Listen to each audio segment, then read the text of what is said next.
Olá, eu sou o Lorival Santana, você está no Earth News Terra e esta semana nós estamos conversando com Braulio Dias, professor do Departamento de Ecologia da Universidade de Brasília, diretor do painel científico para a Amazônia, ex-secretário da Convenção de Biodiversidade da ONU entre 2012 e 2017 e que acaba de voltar da COP15 da Biodiversidade em Montreal, no Canadá, onde esteve, inclusive, representando também o governo de transição do Brasil. Nos episódios anteriores, a gente conversou sobre os avanços alcançados nessa COP15 em termos de financiamento e também de responsabilidade das empresas no uso dos recursos naturais. No segundo episódio, a gente se aprofundou nessas questões do financiamento, as críticas que foram feitas pelos países em desenvolvimento, a posição do Brasil, o protagonismo do Brasil, tanto em fazer as gestões em favor dos países em desenvolvimento,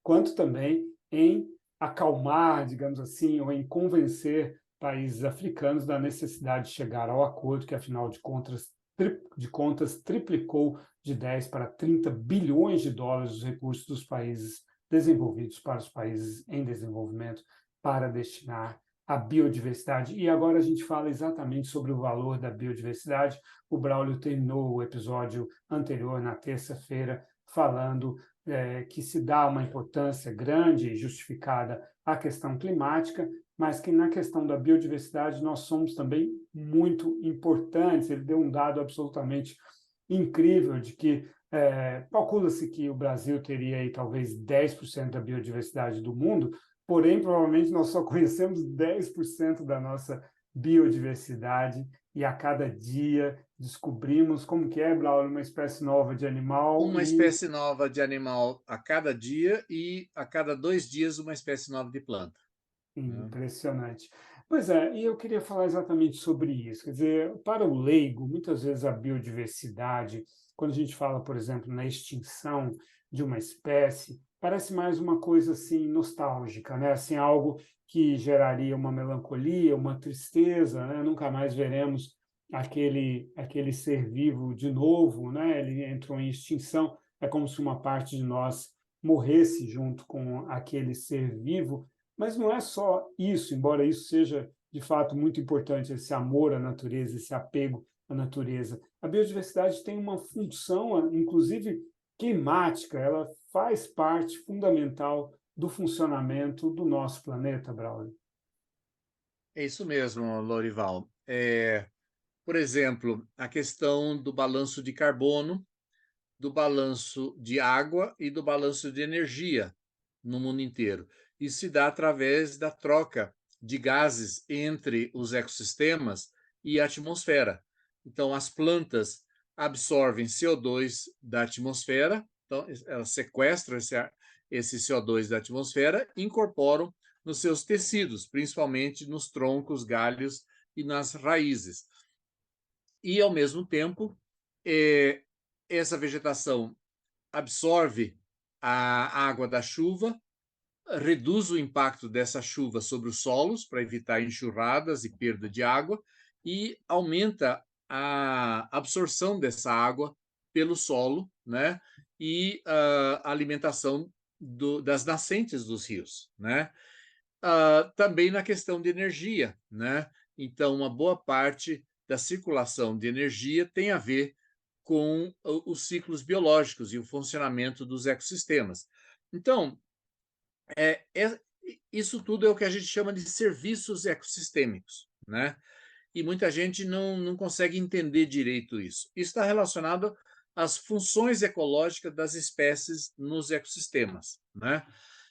Por exemplo, vou dar um exemplo na agricultura: polinização, né? Então, as abelhas e uma série de outros animais polinizam as flores. As plantas são fixas no chão, né? Então, como é que as plantas podem reproduzir, fazer com que o seu pólen chegue na flor de uma outra planta e fecunde o óvulo dessa outra planta? Ela depende dos polinizadores que vão transportar esse pólen. Então, só aqui no Brasil foi publicado em 2019 um relatório de avaliação do valor econômico da polinização para a agricultura brasileira.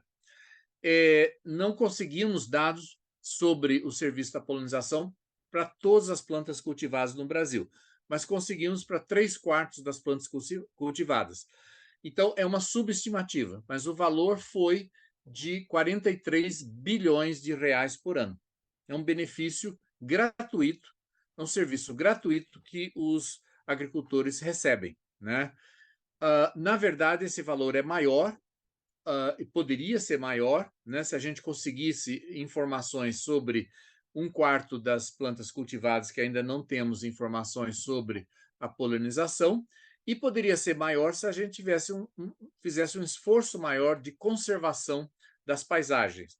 Então, onde que esses polinizadores que beneficiam a produção agrícola vivem? Eles vivem nos ecossistemas no entorno das lavouras, né? Nas áreas muitas vezes protegidas pelo Código Florestal, né?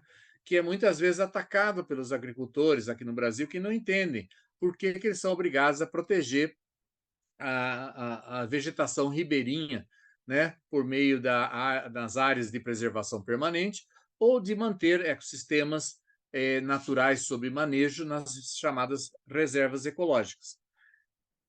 Essa é uma resposta.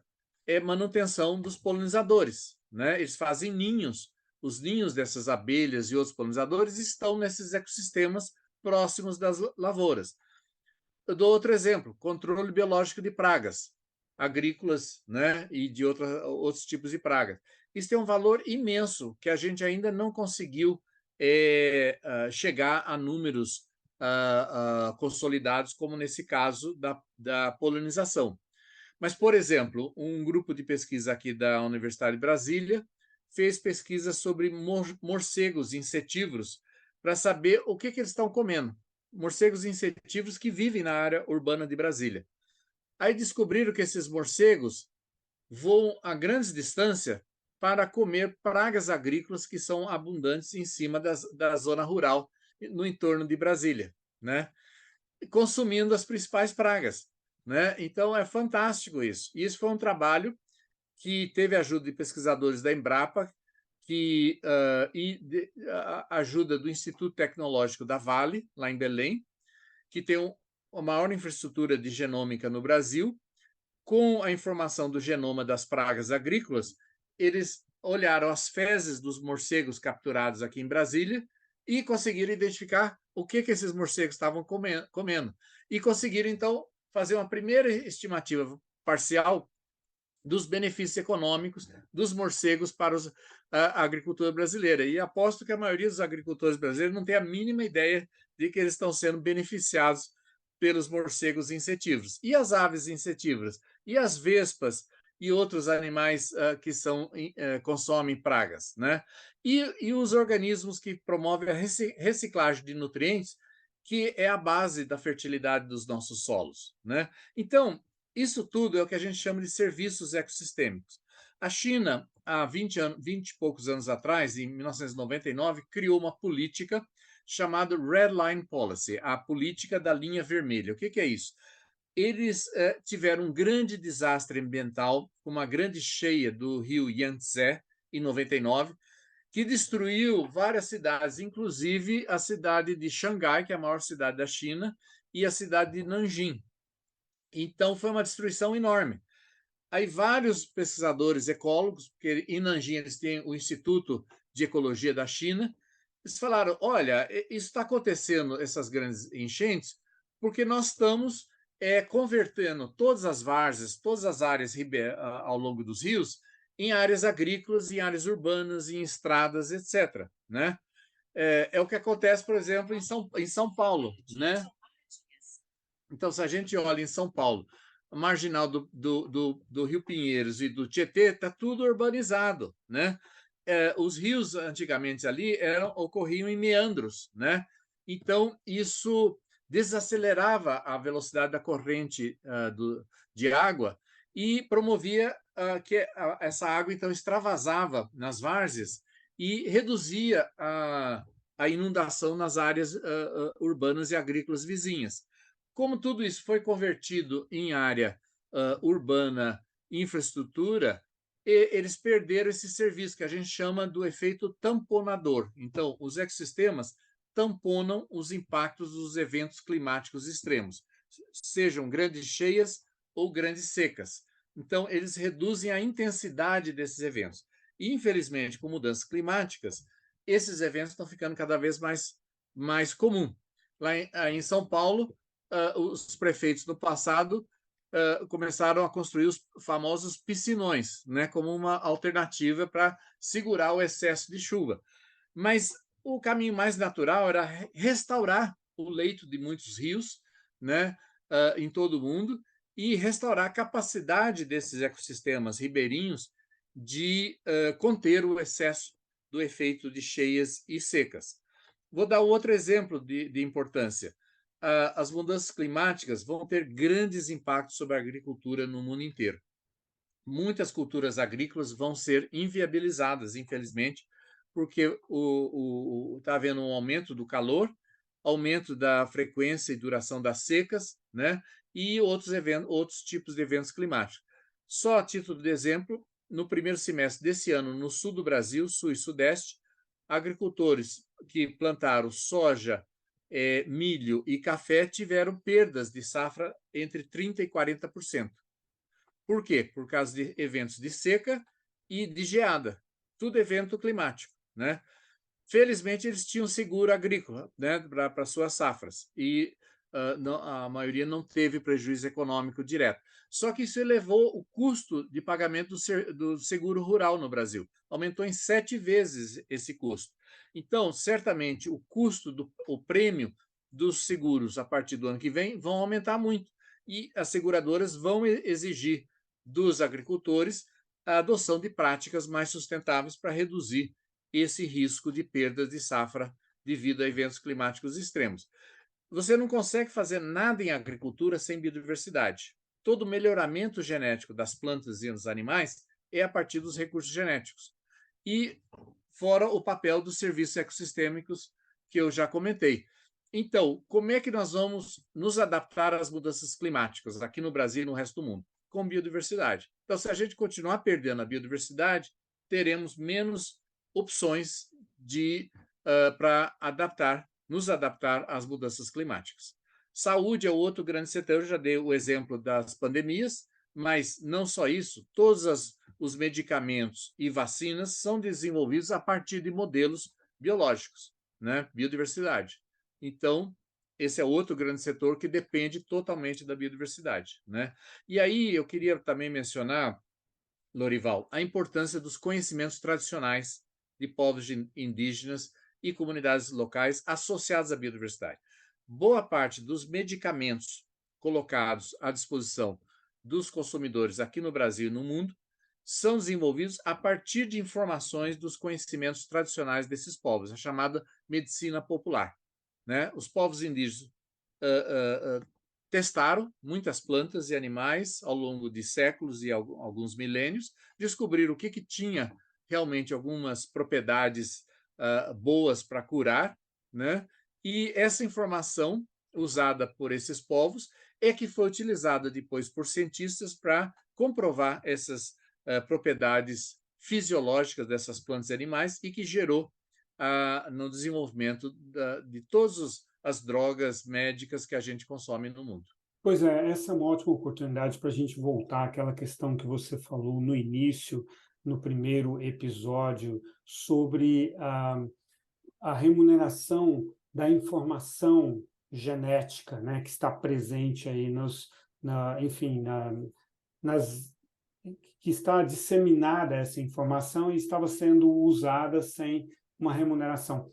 Como é que poderia funcionar isso e você acha que vai funcionar realmente a ponto de esse dinheiro chegar às comunidades que são responsáveis pelo desenvolvimento desse conhecimento? Eu espero que sim. Eu acho que isso é fundamental. Se a gente quiser que a população rural, a população que vive na floresta, nos ajude a conservar essa floresta em pé, né?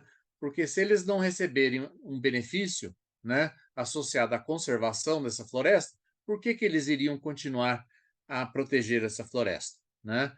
A Convenção de Biodiversidade nasceu de uma conferência em Washington, nos Estados Unidos, em 1986, organizada pela Academia Nacional de Ciências dos Estados Unidos e pelo Smithsonian Institution. E foi uma conferência muito grande, com os maiores especialistas nos assuntos de biodiversidade, e dentre as recomendações da reunião, a principal delas é que deveríamos ter uma convenção global protegendo a biodiversidade. A partir daí é que a ONU começou a promover as negociações entre os países que resultaram na Convenção de Biodiversidade.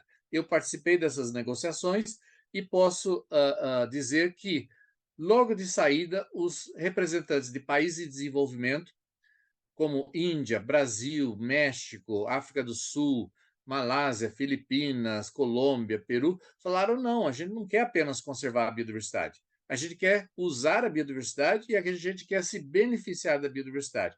Então, isso resultou numa convenção com 3 objetivos: conservar a biodiversidade, promover usos apenas da forma sustentável e promover repartição de benefícios. Esse terceiro foi o objetivo mais inovador, mas também o mais difícil para se implementar, né? Nós conseguimos, depois de muitos anos de negociação, aprovar na COP10 em 2010 no Japão o Protocolo de Nagoya, que estabeleceu as regras de repartição de benefícios.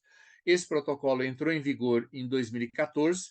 O Brasil foi um dos últimos países a ratificarem a participação nesse protocolo. Isso só foi aprovado no ano passado, né? Porque havia dúvidas, principalmente no setor agropecuário brasileiro. Havia fake news de que a exportação de commodities do Brasil ia ter que pagar royalties aos chineses por produzir e exportar soja, por exemplo. Não tem nada disso, né? Não tem nada disso.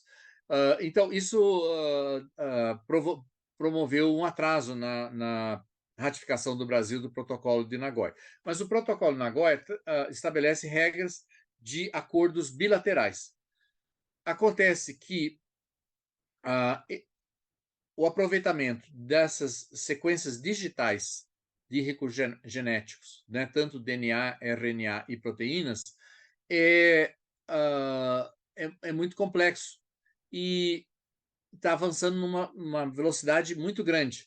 Então, chegou-se a um acordo inovador de criar um mecanismo multilateral. Com todos os países, vai ser uma espécie de banco multilateral que vai permitir receber pagamento das empresas ou então de laboratórios de governos, e esse fundo, então, vai promover o pagamento desses benefícios para os detentores da biodiversidade. Os detalhes de como isso vai funcionar ainda vão ser negociados nos próximos meses e deverão ser aprovados apenas na COP16, que vai acontecer na Turquia daqui a 2 anos.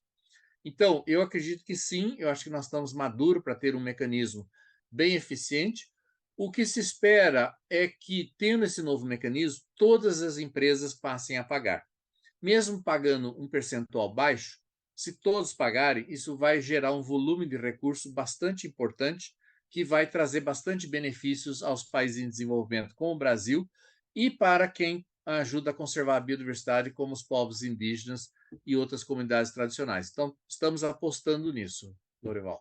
Realmente uma análise e informações fantásticas que eu tenho certeza que surpreenderam a nossa audiência, embora seja uma audiência muito qualificada, mas praticamente nada disso do que você nos contou filtrou para a imprensa nacional e internacional também. Braulio Dias, muito obrigado pelo seu trabalho, em primeiro lugar, pela sua trajetória e por essa conversa aqui com o Earth News Terra.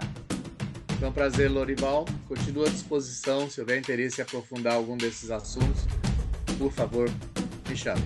Obrigado a todos. Obrigado, Lorival.